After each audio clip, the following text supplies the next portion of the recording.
Bonjour, je suis Majena du Normal Festival et je suis avec le Centre du Placard qui a fait 3h30 de route pour venir au festival pour jouer cette nuit pour nous. Ça va? Oui, ça s'est passé, ça s'est bien passé. On est bien accueillis, on est content d'arriver par contre. Voilà, tu joues dans la nuit, donc il faut que tu te reposes ou pas. Tu viens d'arriver pour la première édition du Normal Festival. Ouais. Qu'est-ce que ça représente pour toi de pouvoir jouer sur la première édition d'un festival? Je trouve ça vraiment super, les choses qui se lancent, quoi. Et quand c'est vrai, quand on voit que ça sort de rien et puis que ça peut devenir quelque chose, un rendez-vous régulier et puis qui peut drainer un peu des artistes, du public. Moi, je suis clairement supporter. Je trouve ça chouette d'avoir mis ça en place, quoi. Vive le Normal Festival. Voilà. Tu as sorti il n'y a pas longtemps un album Saint-Nectaire. Ouais. Est-ce que tu peux en parler un peu plus sur cette sortie? Oui, alors Saint-Nectaire, c'est un EP que j'ai sorti sur un label allemand qui s'appelle Subios Records. Et c'est un label qui est dont le responsable c'est Tim Taste, qui est un des gros artistes de notre style, quoi. Et c'est vrai que ça fait plaisir d'avoir l'impression qu'on a une vraie scène bien à nous, quoi, et qu'on se retrouve un peu chez les uns, chez les autres quand on signe des choses. Saint-Nectaire, c'est un morceau où c'est un peu un délire sur une mélodie qui monte un peu dans les aigus, qui redescend. Enfin, c'est difficile de décrire une mélodie, mais la mélodie te fait pas mal briller, quoi.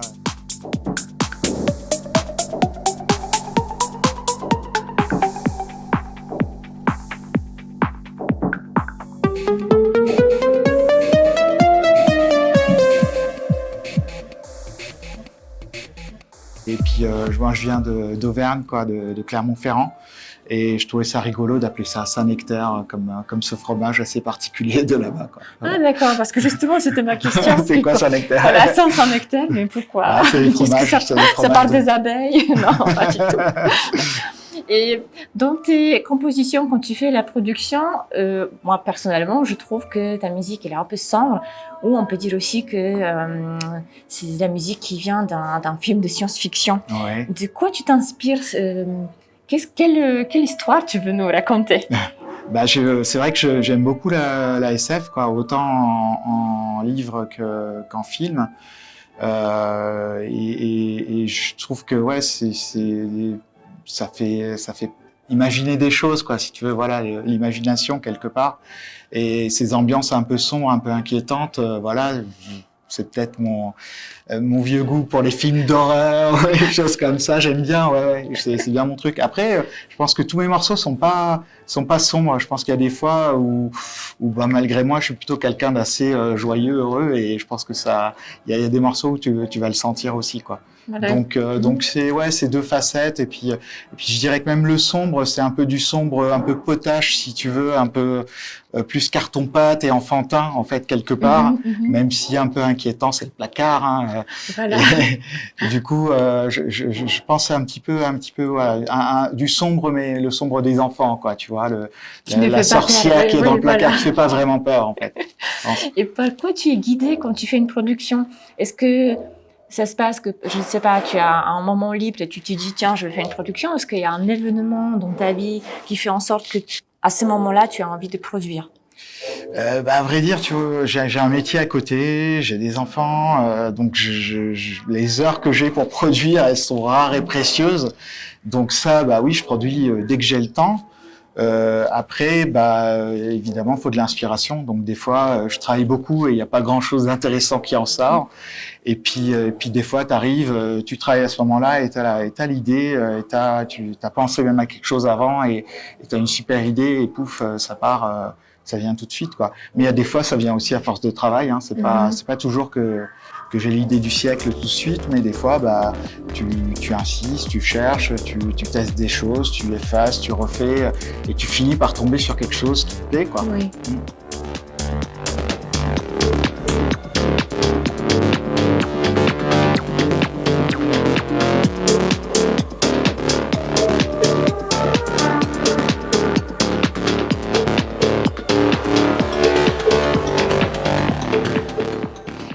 confinement, tu prépares un live act. Ouais. Où en es-tu? Comment tu te sens dans cette configuration? Et est-ce que ça te plaît? Eh ben, écoute, c'est un petit peu, hein, je le teste au fur et à mesure. Hein, ça fait déjà, bon, j'ai fait quelques dates avec. J'ai fait 3-4 dates avec jusqu'à maintenant. Ça s'est très bien passé. J'étais au Mexique. J'ai fait un bout de tournée au Mexique. En janvier, c'était en janvier. Ouais, en janvier. Tu as bien commencé l'année. Et ça, ouais, ça a bien. Les gens ont été hyper réceptifs et on a l'impression que c'était un autre son justement que du DJ où tu as peut-être le mastering qui te baisse un peu la dynamique. Là, peut-être c'est un côté plus punchy en live. Après, ben oui, c'est un live, donc faut aussi être là, faut le faire vivre. Tu peux pas arrêter, faire autre chose, discuter, machin. C'est vraiment dedans. T'essayes d'être un peu, voilà, faut être un peu dedans parce que si tu fais rien, il se passe rien. Hein. Et puis tu peux faire des bêtises. Hein. Pour moi, ça peut pas être live. Enfin, pour moi, c'est un live parce que justement, ça peut ne pas marcher. Voilà. Quand tu te mets dans une situation où tu prends le risque de le faire sur l'instant présent et ça peut super bien se passer, comme ça peut complètement faire n'importe quoi. Mais est-ce que tu ressens une pression? Ah bah, un peu plus? Oui et non, quoi, parce que... c'est plutôt un challenge, mais sympa. Au début, ouais, avant que ça commence, mais ça a toujours été, puis je pense qu'on est nombreux dans ce cas-là, oui, on a envie que ça se passe bien, donc on se met un petit peu la pression, mais après, une fois que je suis dedans, que je vois que ça va, que le son est bon, que les gens ils aiment, ils réagissent. Après, je suis très détendu, ouais, pas de souci. Okay. Ouais. Alors parlons de tes sorties parce que je sais que tu as des sorties prévues pour cette année. Ouais. Alors, il y a une sortie là en ce moment, un morceau qui sort sur une compile de Music for Aliens. C'est un label avec qui on bosse pas mal. Et le morceau, je l'ai appelé Aliens. Donc là, j'ai vraiment composé en pensant à lui. Et là, je lui ai dit, tiens, je t'ai fait un petit morceau.